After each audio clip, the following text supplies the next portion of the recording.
शिबली साहब, ये जो तलखी है बाहमी आपकी सियासत में, वो अगर तो पाकिस्तान के मफाद में इस्तेमाल हो, इदारों का रोल पहले से ज़्यादा बेहतर तरीके से उसको वज़ा कर लिया जाए, मजबूत कर लिया जाए, एक दूसरे की डोमेन में ना आए, तब तक तो बहुत अच्छा है। लेकिन जहाँ पाकिस्तान के ऊपर सवालात उठने का मामला है, तो फिर मुझे लगता है कि लम्हा फ़िक्रिया, अभी वो लम्हा फ़िक्रिया आ गया। बिल्कुल जी, ये आप दुरुस्त कह रहे हैं। असल में इस चीज़ को तो आपने ये देखा होगा कि जो अपोजिशन का जो रोल होता है वो तो यही होता है जो आप बात कर रहे हैं, जिसमें कि एक कड़ी नज़र होती है अपोजिशन की, हुकूमत की परफॉर्मेंस पर, पॉलिसीज़ पर नुक्ताचीनी होती है।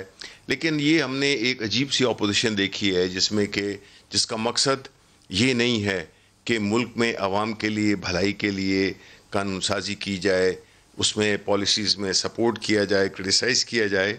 बजाय उसके इनका एक ही पॉइंट रहा है जो कि आपने देखा होगा कि उसमें एक पैटर्न नज़र आ रहा है।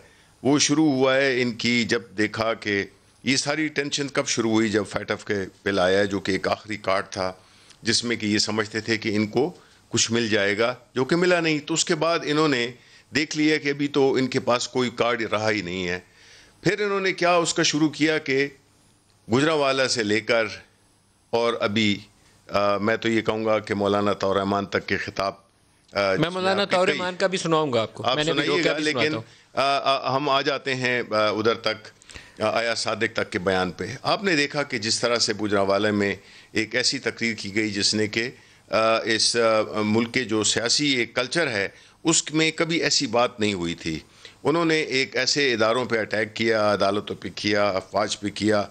उससे ये तासुर पैदा हुआ कि वो या तो बिल्कुल ही बौखला गए हैं, क्योंकि जिस किस्म की बातें उन्होंने की, और ख़ास तौर पे वो शख्स जो कानून से भागा हुआ हो, वो शख्स जो कि वज़ीर-ए-आज़म 3 दफ़ा रह चुका हो, और उसकी इस किस्म की दायरे गैर में बैठकर और अपने मुल्क के इदारों पे इस किस्म की कड़ी तनकीद करना, वो मेरा ख्याल है कि एक बहुत शिबली साहब, क्वेश्चन ये किया जाए ना कि इलेक्शन का अमल साफ शफाफ रहे। अगर इसमें उन्हें शुबा है कि ISI की मुदाखलत थी, उसको क्वेश्चन किया है, तो मुझे उसमें वैसे कमजोरी नजर नहीं आई। लेकिन आज वाले इशू के ऊपर मेरे अपने तहफ़्फ़ुज़ात है। नहीं जी, इंडिया हमारा दुश्मन मुल्क, जिसको कबूल नहीं है पाकिस्तान का वजूद, उसके ऊपर तो कंप्रोमाइज़ इधर से उधर एक लम्हे के लिए भी बर्दाश्त नहीं ना हो सकता। नहीं, देखें, ये मैं नहीं, आपसे विद ड्यू रिस्पेक्ट मैं आपसे एग्री नहीं करता हूँ।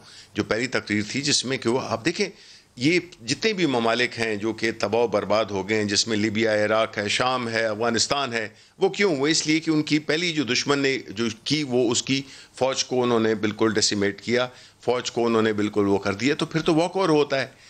इसका मतलब ये हुआ कि यही हमारे जो इस वक्त जो इंटरनेशनली हम कई माज़ों पे लड़ रहे हैं। आपको पता है कि हमारे दुश्मन, आपका ख्याल है कि वो जो अरब स्प्रिंग वाला मॉडल है वो इधर भी अप्लाई हो सकता है? ये आपको अंदेशा है? मैं ये कह रहा हूं कि ऐसी कोई भी बात नहीं करनी चाहिए, बिकॉज देखें आपकी, लेकिन क्या ऐसा अंदेशा है आपको कि वो अरब स्प्रिंग वाला मॉडल इधर भी अप्लाई हो सकता है? जो नहीं, मेरा नहीं ख्याल है। मैं ये नहीं समझता हूं कि कोई इस किस्म की बात है। लेकिन देखें, मैं ये कह रहा हूं कि जब हम वाकयात को डिस्कस नहीं करते हैं और हम उसको एकदम दूसरी तरफ चले जाते हैं, तो वो मेरा ख्याल है कि जो वाकया होता है, अगर आप उस पर अगर रहें तो चीज़ों को ज़रा आवाम को भी समझने में ज़्यादा मदद मिलेगी। और मैं समझता हूँ कि अगर हम इसकी हमने अगर वो करना है, इसको हमने कंडेम करना, इसकी मजम्मत हमने करनी है इस वाक़ये की कि जो एक सीरीज़ है। अब आप मुझे बताएं, हाउ कैन वी फॉरगेट जो कायद के मज़ार पे किया? हाउ कैन वी फॉरगेट जो उन्होंने बलूच में नारा लगाया आज़ाद बलूचिस्तान का? वो इन्हीं का प्लेटफॉर्म था, इन्हीं का प्लेटफॉर्म था। अभी आया सादिक वाली बात आ गई। यही मैं कह रहा हूं ना, तो आप पैटर्न को देखें। मैं ये इसलिए कह रहा हूं कि ये कोई एक स्लिप ऑफ टंग नहीं है, ये कोई एक ऐसी इत्तेफाक नहीं है, ये एक पूरी तरह से एक प्लान, इनका एक प्लान है जिसमें कि ये बिल्कुल उस दुश्मन के जो कि इंडिया है on the top of the list, उसको ये एक ऐसा मटेरियल दे रहे हैं जिसमें कि वो आज आप अगर उनके मीडिया, जिसमें आपने अपने विदाइये में भी कहा, उसको वो पूरे उसको टर्न अराउंड कर सकें।